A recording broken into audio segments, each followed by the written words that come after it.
Welcome to the Scale Up Valley podcast, where we bring the best founders and investors to help you scale a business from 1 million to 1 trillion. Today's guest is Jussi, the CEO of Buddy Healthcare. Jussi, welcome to the show. Yeah, thank you, Mike. My pleasure to be here. And you are based in Helsinki, Finland, which is a great city and a great country. And of course, everyone now is asking who is Jussi, and it would be great to have your background and how did you went starting up Buddy Healthcare? Yes, thank you. Thank you once again. So my name is Jussi Määttä. I'm CEO and founder of Buddy Healthcare. My background is in software business. I actually started my career in 2005 in one of the first digital health companies in the Finland. I started as a developer, and, awesome. I think that we were quite early in the market. That company went into bankrupt in 2008. Then I worked a couple of years in telecom industry in different roles: project manager, business manager, program manager.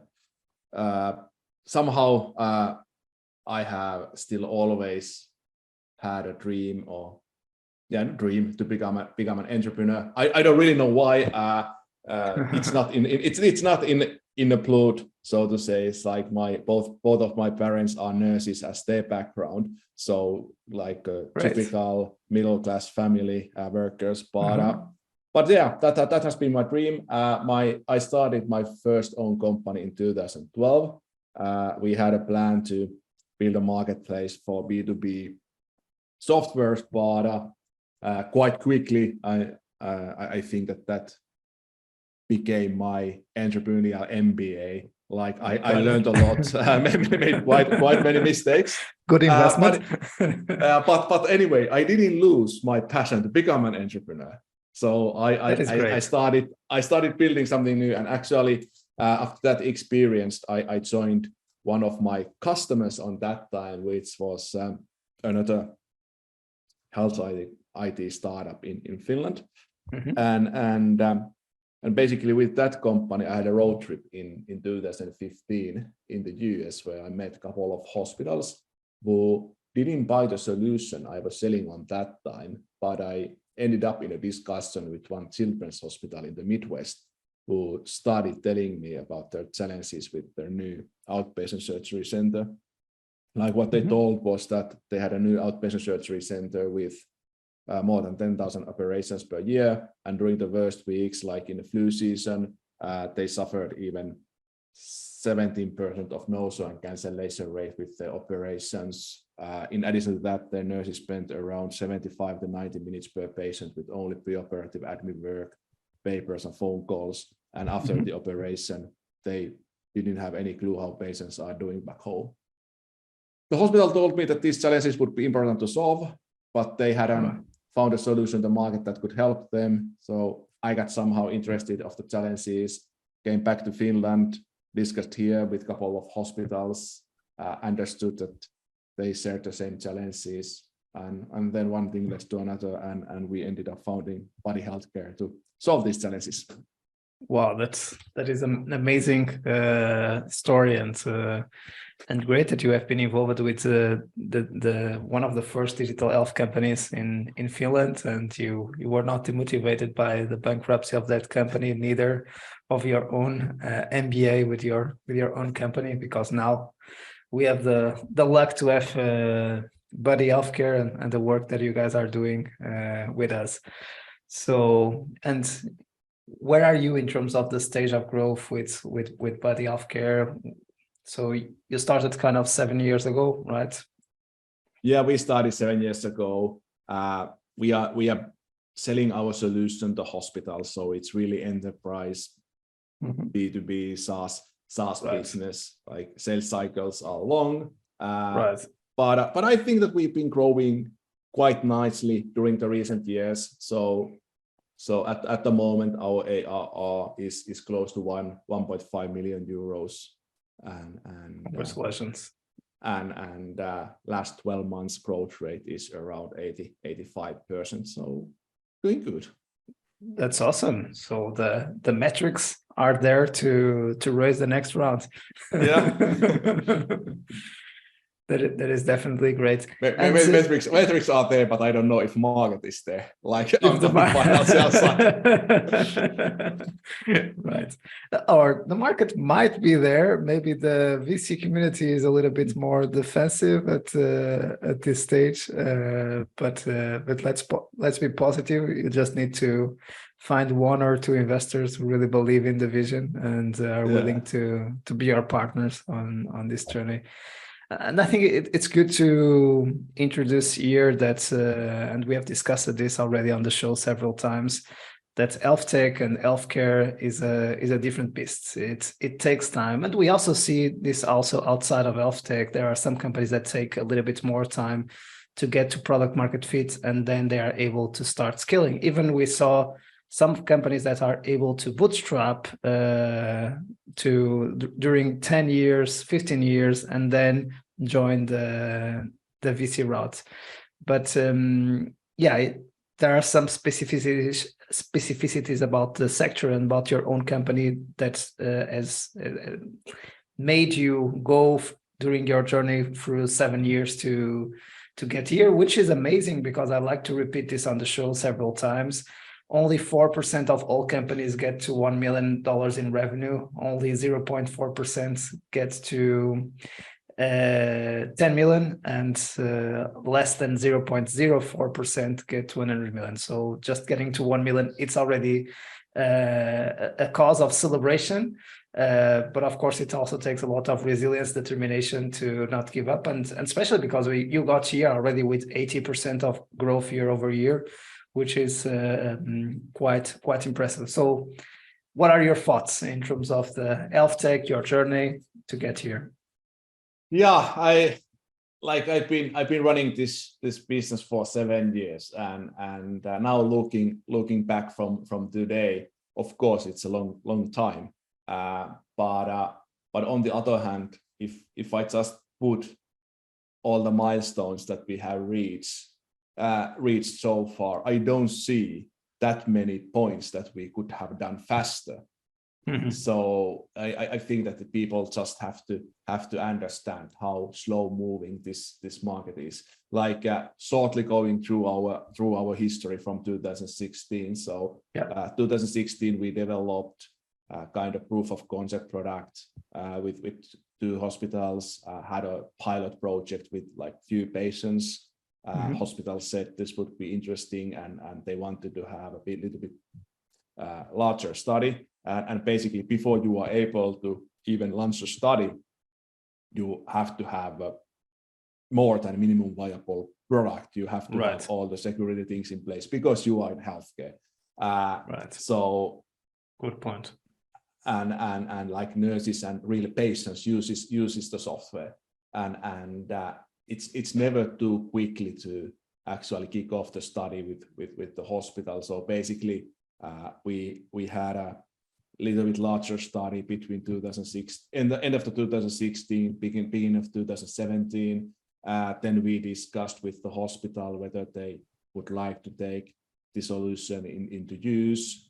We did the medical device certification in 2017. And finally, we got the first customer agreement in the end of 2017, which I think that it was fair. It's not fast. It's not easy to sell. And then on the other hand, although we were of course discussing with other hospitals at the same time, they all said that, hey, we want your partner to go live first. So 2018 was pretty much the first year then that we can say that we had paying customers in Finland. 2019 we were a little bit scaling. We tried to push hospitals to actually open a public tendering. Like 95% of the healthcare market is publicly driven in Finland, so they have to organize a public tendering in order to be able to purchase our solution for the future years. 2020 we won or 2019, 2020, we won the first tenders. Then after that, we've been scaling, and now we are in a good position, like working with 2/3 of hospitals in Finland and scaling with all of them. So I think that it's just time that goes really quickly, and when you work with hospitals, you cannot really say them that, hey, now it's your time to make decision, or you get 10% discount if you sign today. They don't care. They have their own business, they have their own priorities, and you just have to live it. Yeah. And also, as you said, you can't launch a very simple MVP to the market. You need to be able to meet some criteria that is important in this industry, and at the same time, you also need to be able to create trust. And everyone wants to be another hospital to test and to take the risk, and then if it is working, then they will follow, right? So, and it seems it is the moment that you are now, that you already have several case studies. This works. This is great. This is a competitive advantage for us, and we want to be part of it, and we want to buy your solution. Right? Yeah, and funny example, like how risk averse hospitals are. Like when we were still in the early phases of the company, I remember one CIO saying that we cannot really buy this solution because we don't know if this company goes to bankrupt next year, and blah blah blah. They don't have that much funding. And then when we had raised our previous investment round 2 years ago, which was 2 million euros, which is not that big, he had said that I don't know if we can buy from this company because they have now investors on board, and they sell the company to some big company who was not interested of us anymore. Exactly. So first, we don't know if they will be bankrupt, then there will be an exit, and then we are not able to keep with the software and the solution that we want. Okay. Yeah, it's not easy in that context, but it's good that you share these kind of stories and situations for entrepreneurs to be aware. Also, in terms of international expansion, as you said, you started in Finland, and then you tried to move to Germany, right? And you have some stories around Germany, and now things are going super well in the UK. Yes, so we actually, when we had first cases in Finland, of course, Finland is a small market, like 5.5 million people.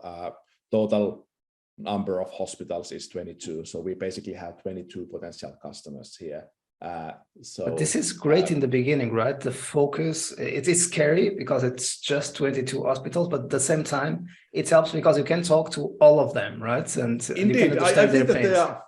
I think that there are definitely pros and cons. And pros are that we've talked with every single hospital, and if they said no, we said to them, okay, we'll come back next month, and we'll come back next month and next month, and we basically told them that you are going to buy, but you don't just know when, and that's the question. When are you going to buy? Right. So, and really, like from sales strategy point of view, and sales management point of view, it's challenging because you cannot really have backup plans. You have your pipeline. If hospital says that we are postponing the decision until the next year, there's nothing we can do.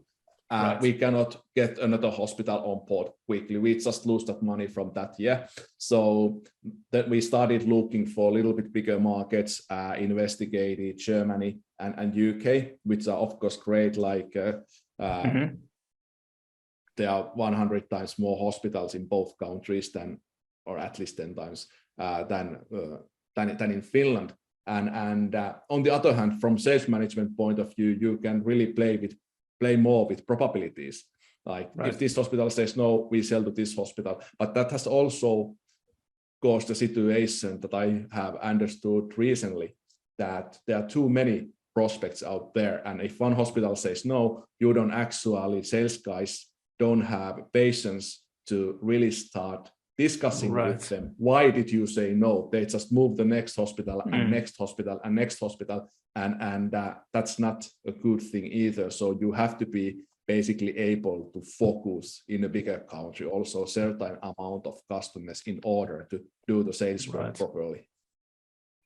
This is great advice, because radical focus is super critical, and really understanding what we need to iterate on the products and on our value proposition, our messaging, in order to be able to serve that specific segment. So I love the laser focus of, we are serving 22 hospitals in Finland in the next 18 or 24 months, or even 36 months, given the process that you just described, right? So. And definitely, if you start with Germany, we were saying that there is maybe 10 times the number of hospitals, 220. It's super easy to go to another 10, another 20, and just keep going. And then also come to the end of the list and say, oh, there is no market here, right? But not really understanding why. What are the objections? I like that point. And what happened in Germany? I don't know what happened, but we basically found the first customer really easily. We had a tour in Germany, which was actually organized by Business Finland, which is a local government here, a local government organization helping companies to go internationally. We visited few hospitals. I think it was beginning of 2018. In one hospital, we pitched our solution, and the CFO of that hospital said that I want this solution. So it was like a sales made in one pitch, and still I don't know why. Yeah. So of course we got really enthusiastic. Okay, Germany, it's easy market. We'll make it. Yeah. We'll make it, but we didn't realize how slow it is, and of course also on that time we really didn't have that much funding, so we basically had one consultant, part-time consultant, working for us in Germany, and we relied him being able to sell our solution, whereas we didn't understand that how much work the sales needs and how you have to be able to support with different kind of materials. It's really enterprise sales case. It's not something that consultant can done with his left hand. Right, and it's teamwork. Absolutely, and I also think that Germany, although it felt easy, we also faced difficulties with US cloud providers. Like German hospitals weren't that open to use cloud services hosted in with US partners. Compared to Finland or UK, the purchasing models are different. So what we didn't know and what we just have learned is that basically in Finland and the UK, when hospitals are buying the solution and budgeting money, they make a budget proposal for hospital management or payers, and then payers say that, okay, this is good, or then they say that you have to cut 10% of the budget and you are good to go. But hospital can basically do the decision themselves. What do they buy? Whereas we have really learned that in majority of the cases in hospitals, in Germany, hospitals are funded by insurance companies who pay per operation or pay per treatment, and it's a fixed price. So hospitals actually start asking from us that if I buy your solution, who will pay this? And I've told them, you. That, no, we can't pay because we will lose our revenues and profits if we pay you. Incredible how the model works, right? Yes. Okay, cool. And of course, for the ones who are listening, we know why it evolved and how it happens in the majority of companies. Of course, you look to stats, you look to market size, etc. But then it's very opportunity driven, and that's why you move it to Germany, and a lot of Scandinavian companies move to Germany because of market size, and it's quite close geographically, and of course the UK as well. But usually Germany, you can also use the car and just go down and you are in Germany, right? More or less. It is better the plan, I assume. But anyway, why not expanding across Scandinavia? Would that make sense, or in terms of the speed of growth, would not make sense at all, because it is much easier to jump already to a much bigger market? Because then maybe in Denmark, Sweden, you would have the same problem that you had in Finland, given the market size, right? Yeah, you are right. So they are exactly the same problem. So I see Nordic, Scandinavian markets, Norway, Finland, Denmark, Sweden being similar in a way that the total amount of potential customers is really small. So you have to be really persistent with the customers. You cannot play with the volumes.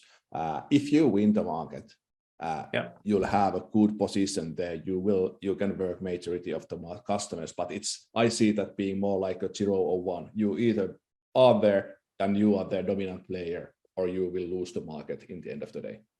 Got it. And then you decide to evolve to the UK.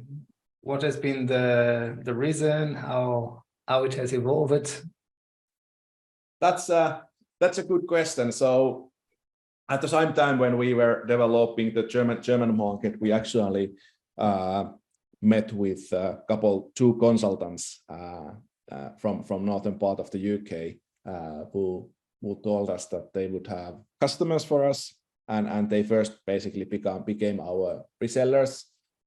They found us first 2 customer cases in the UK, and Nice. At the time when we were then raising our previous funding round 2 years ago, we also announced publicly that yes, we will put more effort in the UK.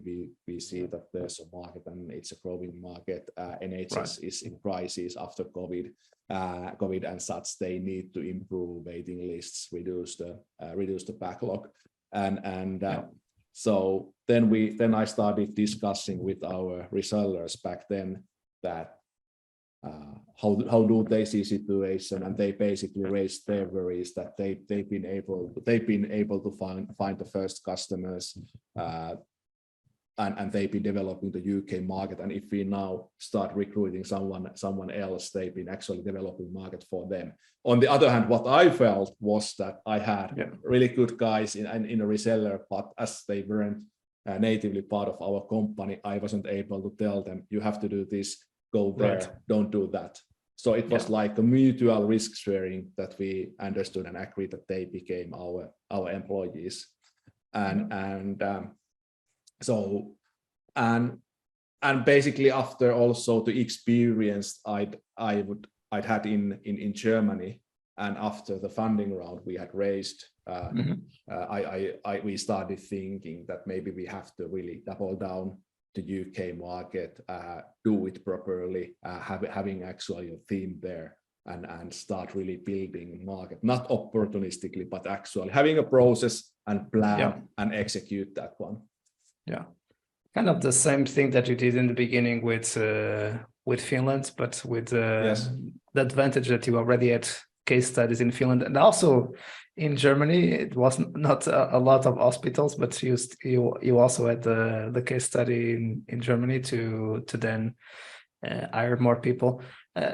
Good way also, a market entry strategy to start with the 2 consultants and then converting them into employees, right? I think that this can also be an inspiration, especially in the early days where you don't have the funding yet, and given the strategy that you were saying, you only had 22 hospitals. So if you are already in touch with all of them, you will not be bothering them again. So it might make sense to start exploring what will be the next market. So in that exploration stage, you also don't want maybe to hire someone full-time already in that market. So having consultants to test the waters and see how it goes might be a good idea, and then hiring them and making them part of the organization and having a much more solid and structured process of go-to-market. Yeah, that I have seen actually multiple companies doing from Finland, that they've had initially like a consultant, and once the consultant has shown their capabilities to deliver, then they have increased responsibilities. And now the great focus is to scale up in the UK as you keep adding new clients in Finland, because now you must be the market leader with the software in Finland, right?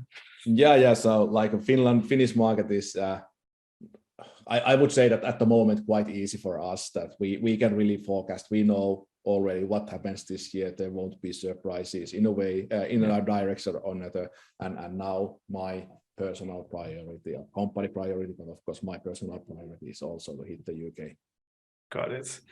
And of course now with 1.5 million, it might make sense to, or you end with almost 100% year-over-year growth. It might make sense to raise an A round. And of course the ones who are listening might be thinking, and is the US in the plans of Jussi and Buddy Healthcare? Is it not? It might be a little bit later, because you need to raise funds first, or first you need to dominate the UK. Because if you try to do maybe UK, US, it's too much, because already the US is such a big league and such a big challenge. And of course the UK as well. It's a tough market and very competitive market to get in. It is. So it is required investment and persistence and resilience that you have shown during your career and with Buddy. Yeah, exactly. I definitely see that US market, it has to be done properly, like we have done the UK, but I think that the expenses are double that they are in the UK. So you think that at least your experience kind of expanding to Germany and now to UK will also be a good playbook to consider the US market? Of course, a different market, but anyway, at least you already know that you need to have a much more formalized process. You need to test the waters. You need to be very focused on the region that you will choose in the US to start with the team recruitment who will be joining you in the beginning. I think that's also something important to understand. I think there is something that you shared with me that really makes a lot of sense, which is all about, for instance, in the UK, that is your focus now to grow the company, is ensuring that you have the right people on the right seats and the ones who really understands the markets on your leadership team, right? So can you share a little bit with us the change that you did? Yes. So basically, previously our sales were led by one of the co-founders of the company. He really did a great job in Finland, but actually after we had recruited the first international sales managers in the UK and Germany, he actually came to me and said that, you see, I don't think I'm not the right. I think I'm not the right person to lead the international sales. I think that we need someone. Hats off to him. I think we need someone who knows the market and understands the culture, speaks the language natively. So he's still working with us in a really good position. He has capabilities to help us internationally. But as you said, hats off. That was a signal to me that we have to do something. And actually last summer, we ended up hiring VP Sales and Marketing, who's UK based, had worked with NHS like 15 to 20 years, knows the business. Been there, I think this is the third or fourth scale up he has really joined from around €1 million ARR and been growing that towards double digits. That is great. Awesome. A great point. And do you see any other positions?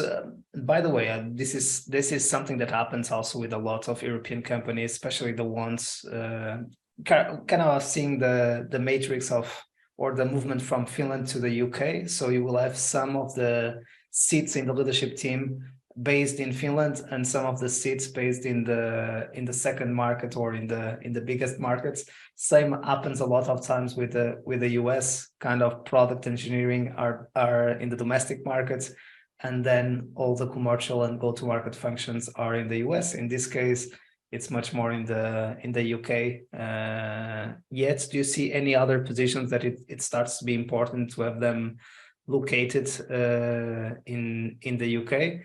And I assume that at the moment you need to also run your leadership team in a remote setting at this stage, yes, because you don't have the luxury of having everyone in the same office anymore, right? Yeah, at the moment, I think that sales enough. At some point, I think that also we should have a much more closer point to customer operations in the UK. So that might be the next one. But yet at the moment, majority of the cases in Finland, so it makes sense to have them there. I've been, of course, thinking whether I should be personally in Finland or UK. At the moment, I'm happy in Finland. I can travel. The challenge we have in the UK is that the team is spread around the country, so we don't have a single place where I could actually meet with all the colleagues when I go there. So therefore, it would make sense for me to be there on daily basis, so to say. And they are distributed because they are kind of sales reps and they are covering different regions, different hospitals in the UK, right? Yeah, I think that we have overall preferred quality over location, so that has been a driving. Got it. Sounds priority. Great. Cool, great story so far, and then you can understand why it takes 7 years. So you do proof of concept with 2 hospitals, then you start the rollout with one of the hospitals, then you start testing the waters in a second market. The second market didn't take off, but then the third market starts taking off and starts scaling up, and you still have a huge challenge ahead of you, which is to dominate that market and still to think about the US as the next destiny. So it's easy to take 15-20 years to build a very large health tech company, and you really need to think long term and to be very resilient in the short and in the midterm. The good news is, as much case studies you have, the easier it gets to sell the solution, and you get better and better, of course, every single time you talk to a new hospital. Fundraising lessons, which is always a topic that the audience is curious about. I know that raising funds in healthcare, we know that the last 2 years before this downturn has been crazy for health tech, seeing the first health tech unicorns or a lot of investment in the sector or in the industry. But how has been your experience raising funds with Buddy Healthcare? To be honest, it hasn't been too easy, at least. I think that the one challenge being in Finland is that the market is so limited, so we cannot really build. Although Finnish market provides us really good basis and grounds to build a sustainable business, the total amount of potential customers is still so small that you cannot really think that this can be 10 million euro business in a couple of years, even in Finland. So basically, we've been forced to go to other markets. And I've also seen that many investors consider Finnish being really easy market to sell. Like say that, okay, of course it's easy to Finland, you are all digitalized, you are Nokia country and you've done that. But that we want to see you breaking another market as well before we invest. And of course, like for typical SaaS, I think that also what I have faced, that if I discuss with the more like a health tech or medical VC, they say that, okay, you are in the software business, we don't understand about SaaS. And on the other hand, if I then discuss with the SaaS investor, they say that it's too medical, we don't like it, it's too slow. Right. So that has been definitely, I would say that the funding has been definitely the most challenging part in this business so far. Especially pre-seed and seed, I assume, and then of course now you start having the metrics the NRR, the ARR growth to be able to raise an A round. And the good news is that now you are installed in a much larger market as the UK, so you have much more VCs that might be willing to invest in body healthcare. Correct? Yeah, that's correct. Of course, then it's all about managing, again, the expectations, because you still need to create a momentum in the UK to be able to keep producing those 100% growth years, which is not linear. And sometimes there are some plateaus that are difficult to crack. And that's where the patience and the partnership of the VCs are really important to count on, right? And we come back to, it is good to have someone who understands health tech and SaaS and enterprise at the same time. And it also becomes a criteria, right? So who are the investors who have in their portfolio companies who made it very well in healthcare, in SaaS, and in enterprise, or maybe a combination of those who can be on the board to help the company out? Yes. Cool. Okay, any final reflections before we go to the quick question answer segment about your journey, Jussi? Or maybe that is something that I want to really highlight. Like I said, that investors have told that Finnish is easy market to operate, and I must say that I agree with them. Like, my experience is that in Finland, if you sell like a digital solution to hospitals pretty much agree that we cannot sustain the current cost level. Digital solutions will improve processes, they will save the costs, but we don't need to show the evidence that we actually save the cost. Whereas in the UK or Germany, hospitals always ask, where's the business case? Can you show me the evidence? So it's really more data-driven decisions, and when you are digitalizing healthcare, you cannot necessarily show the exact results that this is it. You basically have to have the dream in your head. We are going to that direction. This is how our processes will look in 10 years, and understand that it will save time, but you have to get there somehow. Yeah. So, and maybe they also have this kind of thought process and decision-making process, because there is so many SaaS solution available in the UK and in Germany that you need to prioritize and understand what is the business case that is in front of you, so you can do that prioritization, right? So maybe in Finland first, they are much more open for those kind of solutions, and maybe there is not such higher supply of solutions that are made locally and that also speak Finnish, right? Yeah, that's definitely true as well. So the opposite also works. The competition also doesn't make so much effort to go to Finland if they are in the UK, because if they are in the UK, they are thinking about how do I jump to the US. If they are in Germany, maybe they are thinking about how do I jump to the UK or to France, right? So they are not considering Finland as the next step. So then the early adopters and the initial companies can dominate the market and not have too much noise disturbing them in the local market. Yeah, you are right. Cool, great. Always great reflection to think, and that's why European expansion is so beautiful, right? Because US expansion, it is not so easy as Europeans tend to think, because of course there are different regions, different cultures within the US, but still the same language helps a lot in Europe. Again, just growing across the Nordics or Scandinavia, Eastern Europe, Southern Europe, France, Germany, UK. There is so much diversity that, definitely there is the need of a playbook, and it is not super easy to understand what to do next. And it always depends also on the product, on the team, on the stage of maturity of the company. But anyway, let's go to the last questions of the show. Wonderful.